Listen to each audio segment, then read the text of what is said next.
এই যারা বলেন দোয়া কবুল হয় না, দেখেন নিজেদের সাথে মিলে কিনা। এই 5টা শর্ত যদি পাওয়া যায়, মুহূর্তেই আপনার দোয়া আরশে যে নক করবে।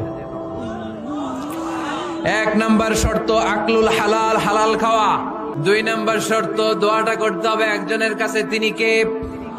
চাইতে হবে একজনের কাছে, তিনি কে? 3 নাম্বার ইয়াকিন থাকতে হবে যে আমার দোয়াটা কবুল হচ্ছে।